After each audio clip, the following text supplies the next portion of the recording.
trying to bring out the best leadership qualities in you and constantly, after you to be that better part of yourself? I mean, I love Ben, just like as a human, and then as a coach even more. Just because, first of all, he's not scared to tell me the truth, whatever that looks like, as brash and harsh as it might be. I appreciate him for that. And then just constantly pushing, but being able to be like a human with it at the same time. So it's not like he's just like speaking down on me, and there's no relationship behind it. It's because like we have we can talk to each other that way. Well, he can talk to me that way. I don't yell at him. But yeah, I could just see him being here a long time. Just the intensity and juice he brings. Is there an example of a harsh or a brash truth that he told you that you're like, well, nobody's ever told me that before? Other than like, he said like little weenie boy, stuff like that. I mean, that's the only thing I can really think of off the top of my head. Yeah, or like, for example, we're talking about taping ankles. He's like, just don't be an idiot. Tape your freaking ankles, man. So, I mean, that's pretty much how majority of the conversations go. But yeah, I really appreciate him. So with him, with the addition of Tom Allen, with Thomas Allen, you think this linebacker room is going to take a huge step forward this year? For sure, just because the attention to detail that's demanded of us, and then energy, all of the above, really. They just bring the juice every day. So you can't run from it. There's no running from the smoke, which will work out in the end, make us better. What sticks out the most about Coach Allen that's different from your previous several years here? Just every single thing is watched and accounted for. Every stat, every single rep, and you will be held accountable if you do good or if you do bad. You'll be praised when you do well, and then when you do bad, I mean, you'll know about it. I would say that's the biggest thing. Coach talked a lot about how he felt like you guys showed up to camp a lot more fit, really bought into whether it was weight training or focusing on getting bigger, that kind of thing. Do you guys see that on the field? Feel that you're all really focused on being as physically best for the years of camp? For sure. I mean, there's only so much you can do, because once you get shoulder pads and helmet on, the game changes. It doesn't matter how much training you do. Once you put shoulder pads and helmet on, you're always going to be tired. But I think training as hard as we did in the off season, not as much trained our body, but really our mind to mentally prepare for what you're going to go through. Because when you're dog tired in the middle of camp, you just lean back on the work you did in January. When we're doing mat drills and you're dog tired then, you lean on that work. When you take yourself to the deep, dark place in your mind, when you feel like you can't stand up, I think that's the biggest thing that comes from summer conditioning and really developing that this offseason. Like, we wore the linebackers, and it slowly flooded into other position groups of the team. We wore weight vests every single workout. So just the mental callous of knowing, okay, I've done a mat drill with a weight vest on. What tells me I can't do my fall camp practice? Wade is the only senior in your position group. How have you taken that leadership role to a next level this year? I would just say like trying to lead through love. 'Cause I think if they see that what I'm saying is out of love, then I can really say what I want to say, and I can tell people the truth as well, because they know where it comes from. It's not just they only see one side of me. And then the coaching staff challenges to get a lot closer just as a team. So during the summer we did a bunch of team outing stuff, just like we had a little pool party, just the team. We've gone out to eat multiple times, paintballing, stuff like that. And then also, like, I don't really have a choice. I'm the one everybody looks to. So what will my legacy be? The addition of Jeremiah Alexander, everybody, the staff, the players, has praised his work ethic. What has that been like from your perspective to have a new face in the room and just kind of the jolt he's been able to provide to that position group? Jerry, literally, we call him Jerry.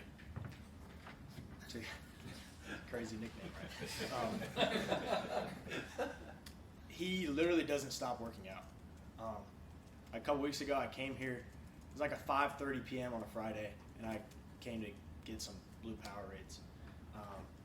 And he was going in to work out, and I'm just like, bro, like, you can go take a nap, like, you can go lay down. So constantly having that thought of, oh, what's Jeremiah doing in the back of my head just makes me want to be like, damn, Jeremiah's working out. I probably need to go work out. Or Jeremiah's doing a little extra after a workout. I'm going to go do a little extra. So just constantly competing with him and trying to get the upper hand on him, ultimately going to make us all better. How much is that? Maybe some of that maybe trickle down to the rest of the team beyond you. You know, you talk about seeing him doing that. Everybody else wanting to do it too. Yeah, I mean, when you see 15, for example, like a DB, if they see 15 guys outside doing a little extra core work, then they probably want to jump in. And that's what it turned into. We started showing up about an hour before every lift in the summer, and it started with just the D-line and linebackers, and then it was D-line, linebackers, O-line, and then D-line, linebackers, DBs, and slowly running backs, tight ends, everybody started getting involved. So it's pretty cool to see just the impact. And we didn't say show up an hour before. We just did it, and then influence the other positions on the team. What do you see from Sammy this year 2 now? Are you seeing a little different with how he approaches things? Yeah, for sure. He's definitely growing in confidence just as a leader. Obviously, the sample size on the field is small just because this is our first practice, but definitely growing into a more vocal role, which I'm proud to see that. And then we got a lot tighter this offseason, so being able to bounce off each other. And for example, today, like, just it felt seamless, effortless communication. Really, I mean, it's the first day, so might be speaking too soon, but the relationship on the field is going to blossom, I think, because of. Yeah, what have y'all done to get tighter, like off the field stuff? We've gone fishing a couple times, golfing, and then just dinner, hanging out. You better golfer or fisherman? Me? Him, one of you. He's a better fisherman. I'm a better golfer. Yeah, he catch some donkeys. I'm not gonna lie. He took me fishing. We caught some hog that day. I think biggest bass I've ever caught, probably a 5-pounder. So yeah, it was fun. Watching you guys break today, you're inside, you're getting warmed up, right? Do your Tiger Jacks, everybody goes to the middle, look maybe a little more spirited than it was at this point last year. And then, everybody's been saying, man, this team seems to be, like you said, together, working out. You talked about legacy. Is there a feeling with you and guys like TJ and Peter and some of the older guys, this has a chance to be special and that you guys can leave something special here? Yeah, for sure. To be brutally honest, I'm tired of hearing Coach Sweeney talk about Christian Wilkins and Austin Bryant, Dexter Lawrence, and Trevor Lawrence, of all the past leadership. Like, I want to take all the stuff that's on the walls down, and I want it to be us. I want it to be this team. So I think just fostering the idea of that to the leadership, and then going out there and working every day, and then the coaches, brand new coach staff to push us to get to where we want, because they want to be successful as well. But yeah. 1 or 2 more for Wade. Wade, what kind of growth have you seen in your brother Drew throughout the course of his first couple of, I guess now going into his second year in college? Yeah, a lot. I think our relationship has really changed as well, just because I felt last year, because I picked it up pretty quick and he didn't pick it up as fast. His head was spinning.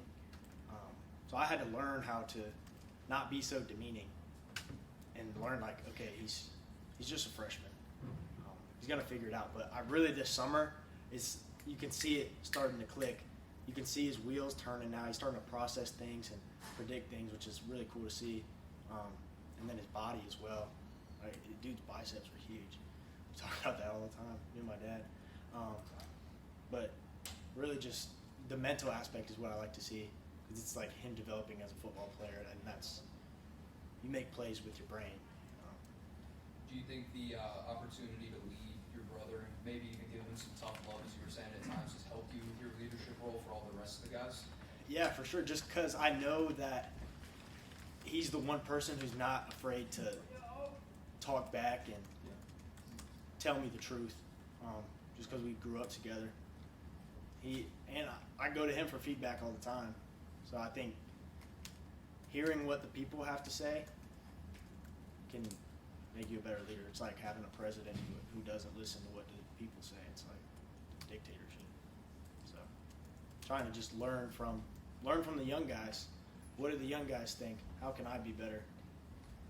Is it hard being the older brother not to give your little brother a little, little smack a little bit every now and then? Because he's your little brother. It was last year, just because that was my initial instinct, just emotion. And I think that's something I try to work on. It's like not emotionally reacting. Taking a deep breath and assessing. Because if I react emotionally, then he reacts emotionally, and then boom. It's two rams butting heads. Right. So Thank you, Wade.